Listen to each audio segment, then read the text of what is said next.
If you love what you hear, check out our authors Andreya Stuart and N.A. Fulton on Amazon.com, and be sure to subscribe to our dark romance novels and stories podcast on Spotify, iTunes, Google Play, or your favorite podcast provider.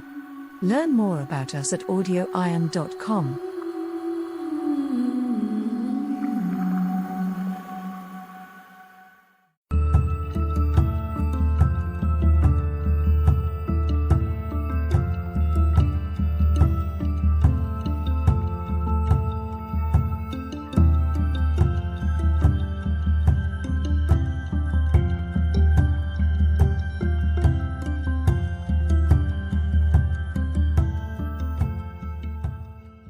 Acheron, the Demon King, by Andreya Stuart.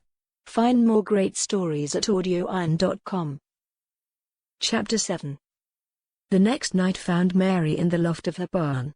She'd dragged up some of the hay she used to pack her pottery and using an old rope and pulley, and she had littered the loft floor with the sweet-smelling grass. Then she had turned over a metal washtub and placed an old board over it to make a table. She decided an old oil storm lantern hung from the rafters provided more pleasant illumination than the bare light bulb that hung in the middle of the barn.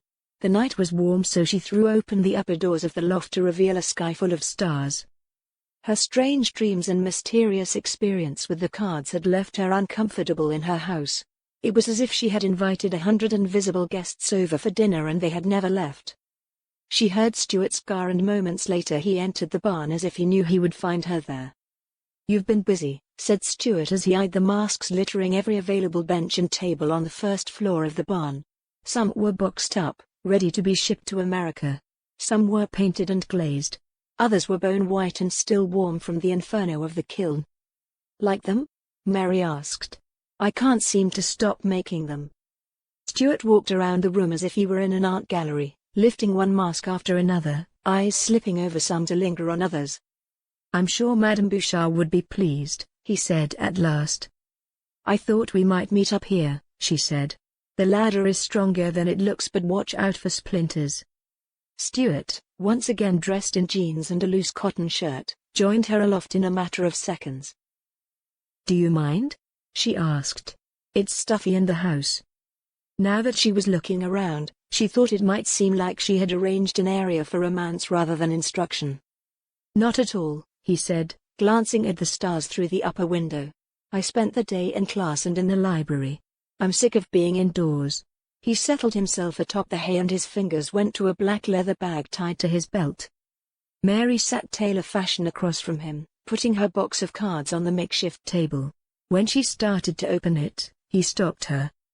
"Let's use mine. I can't have you disabled for the next 2 days," he said. From out of the bag he drew a leather box, and from out of that spilled a raft of black and silver cards. When he flicked them over for her to look at, Mary could see they were painted in vibrant primary colors and that they were significantly larger than the ones she owned. "Those are pretty," she said, leaning over to look at them as he spread them out. "Where did they come from?" "I made them," he said. "It took me a few years, but it's traditional in our order for the members to make their own tools." "You gave me my cards." "The birchwood cards are another tradition among us," he said. "We share them only with our female initiates." "I thought you said you never had women as members." "I never said such a thing. I think I indicated we are a predominantly masculine society, but we do have roles for women from time to time." "I don't understand," she said. "You don't understand, and I could talk all night and into tomorrow and you would still not understand. So, let's work on something I know that you can understand tonight." "I didn't mean to upset you," she said. "You have no need to be sorry. I'd just like to move things along a bit," said Stuart. In the lamplight Stuart's skin was sun-bronzed, his eyes silver-gray, and his smile white and knowing. She found herself thinking of the devil she had dreamt of. They were not the same at all, she thought, but they were very akin in some unsettling way. "Am I boring you?" Stuart asked. Mary jumped, belatedly realizing that he had been speaking to her. More and more she found herself drifting off into daydreams and reveries. It was something she had to stop. "No," she said. Then she leaned forward to look at the pattern of cards he had laid out. "I was just thinking of something else." Stuart shook his head as if to clear it, then began again. As we discussed, some of the cards are real people. Who they are varies from interrogator to interrogator. The interrogator is the person asking me a question, said Mary. Or rather the person you are asking the cards about. Remember, you read the cards for people. The cards are talking to you, not to the person you are reading for. The interrogator is the focus of a reading or the focus of a spell you are casting. What if the interrogator is me? She asked. It is never you. Anyone who reads their own cards is just asking for trouble. Really?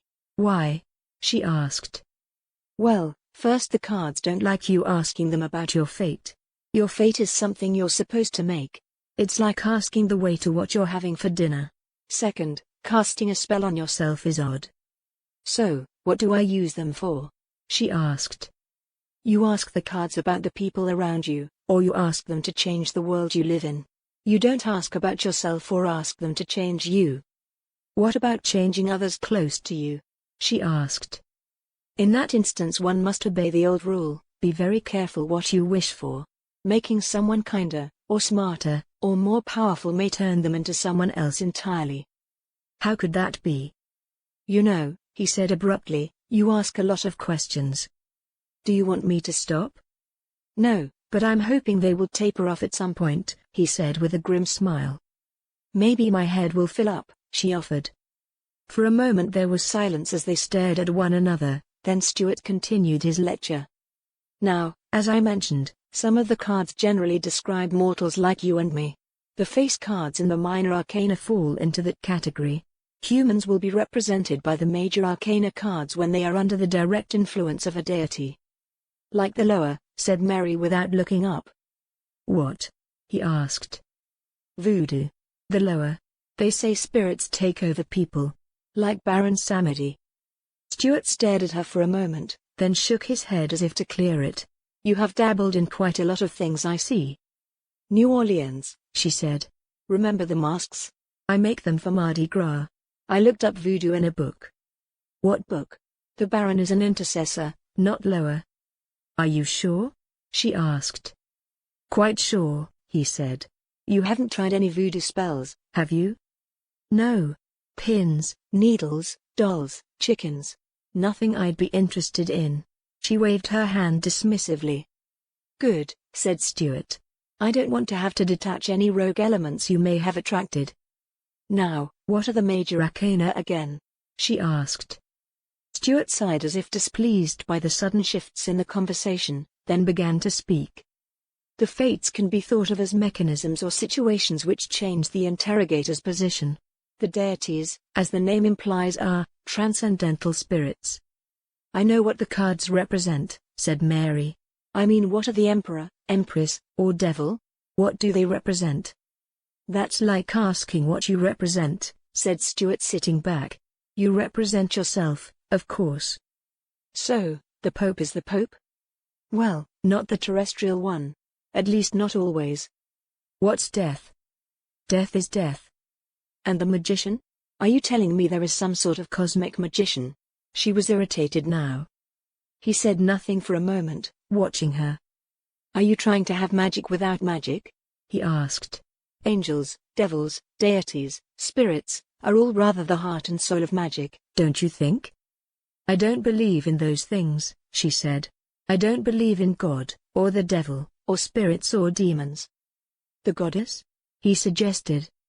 Mother Earth, she said. Gaia. The world is a living thing.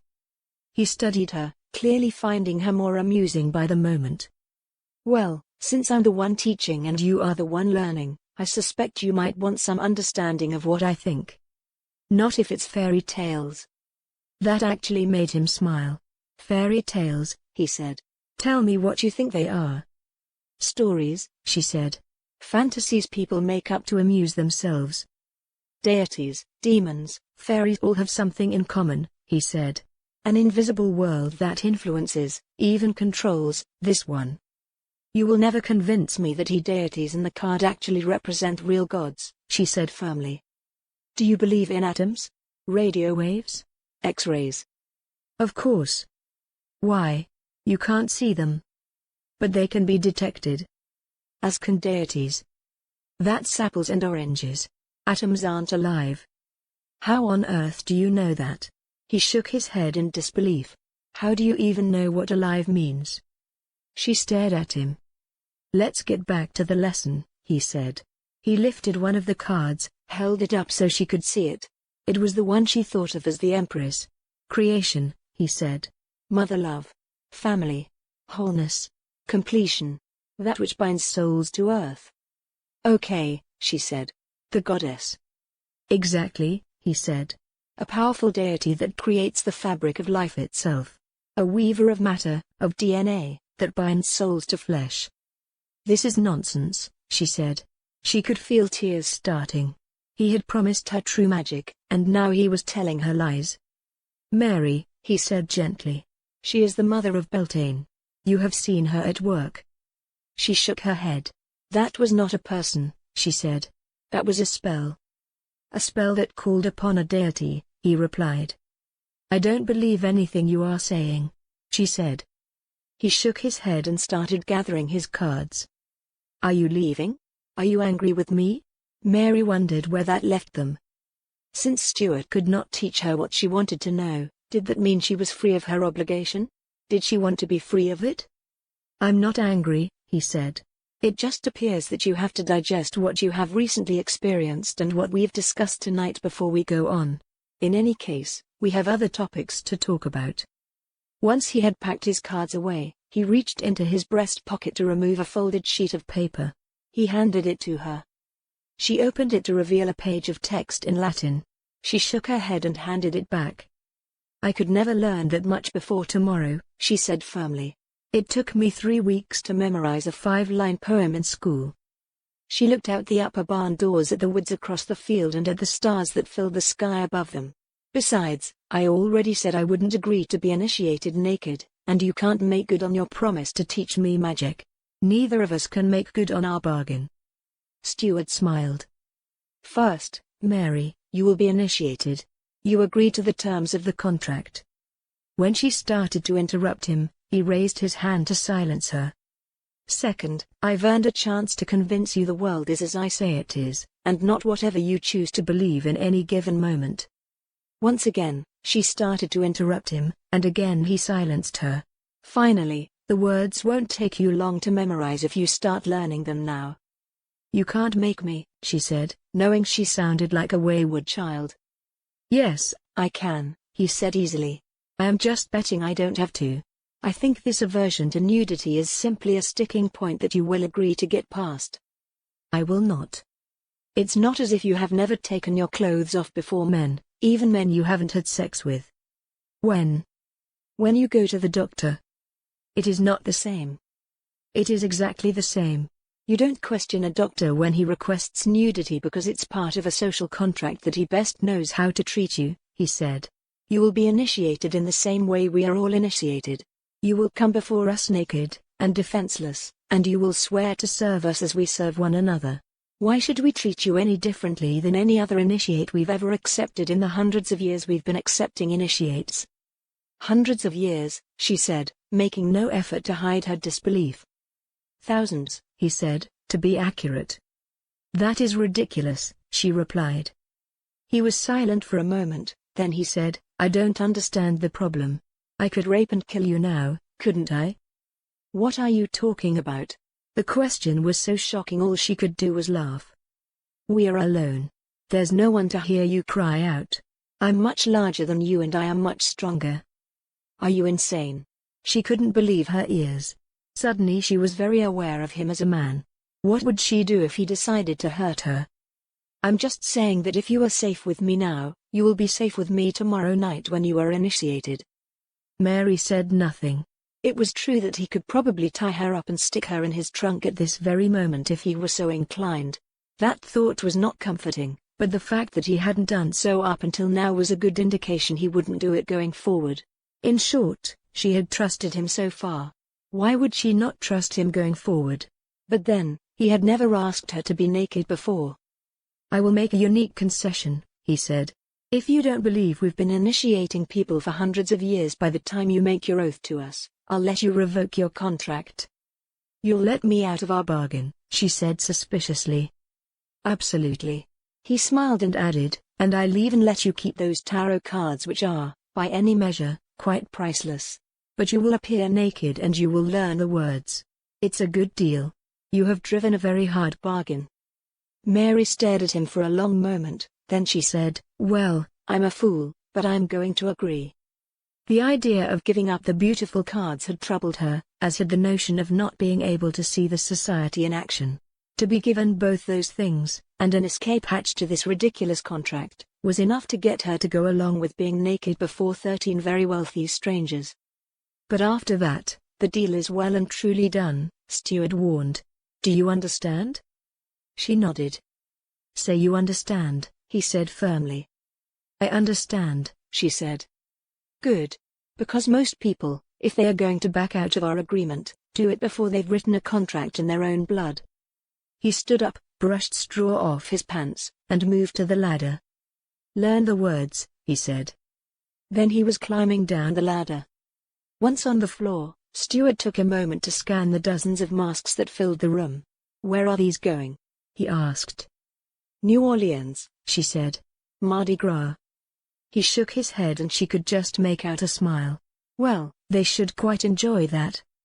Then he stepped out into the night. Moments later she heard his car start and the crunch of its wheels on her drive.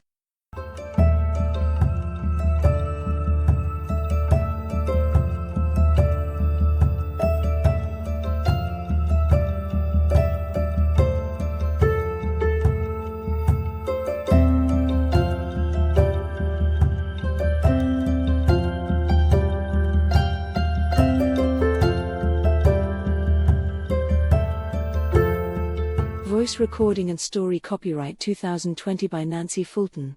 All rights reserved. Music created by D. Kurtzman and licensed from Pond5. Find more great stories at AudioIron.com.